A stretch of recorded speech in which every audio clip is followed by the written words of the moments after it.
We're going to dig down now on how Russia spies on the U.S. You saw the president-elect deny those unconfirmed claims that they caught him on camera in compromising situations. But as our chief investigative correspondent Brian Ross reports, that is standard operating procedure for the KGB. Brian's back with a closer look. Hey, Brian. Hey, good morning, George. The Cold War may be over and the KGB may have a different set of initials, but it's increasingly clear from the new allegations out of Russia that the world's second oldest profession, espionage, is alive and well in Moscow. Spies up to their old tricks, including the use of members from an even older profession. This is the kind of video every American diplomat and business person is warned about when traveling to Russia. A U.S. embassy employee secretly filmed, allegedly with a prostitute in a Moscow hotel, complete with background music. U.S. officials say a Russian spy agency posted this video online after the diplomat refused to work as a double agent. The Cold War ended, but the Russian intelligence operations in hotels in Moscow targeted against Americans has never stopped.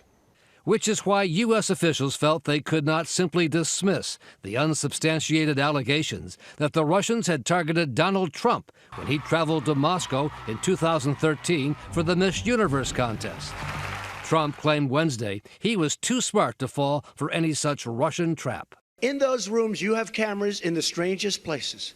Cameras that are so small with modern technology, you can't see them and you won't know. You better be careful, or you'll be watching yourself on nightly television. U.S. officials say the Russian spy agencies are increasingly aggressive and don't seem to care who knows it. The hacked emails from the Democratic Party were quickly linked to the Russians. U.S. officials say the Russians 3 years ago bugged the phone of a U.S. Assistant Secretary of State, Victoria Nuland, and then posted her conversations online, including a profane reference to the European Union. That would be great, I think, to help glue this thing and have the UN help glue it. And, the EU. And the espionage efforts continue apace outside of Russia. British officials have linked the murder of Putin rivals in London to Russian intelligence officers. And experts say spies like the ones depicted in the FX network program The Americans are still prevalent. Super secret spies living next door. They look like us. They speak better English than we do. A suburban couple in the 1980s leading a double life, planted by and reporting back to Moscow. We won't let you down, General. The modern-day version involved Russian spies, some of whom have been kicked out of the country after being discovered in Boston, Washington, and New York. Most memorably, the glamorous young Russian woman, Anna Chapman, now back in Russia as a hero. They could be anybody. They could be your neighbor. They could be anybody else. But you look at them, you look at their background, and there's no indication that that individual is connected with, for example, the Russian government.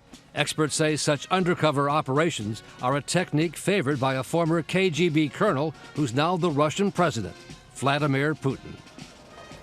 And, of course, it was President Putin who the U.S. says was behind the hacking of the Democratic Party, all designed to help elect Donald Trump, George. Of course, they're making no judgment on this targeting of Vladimir. Still unsubstantiated, but they're very active in any case. Okay, Brian Ross, thanks very much.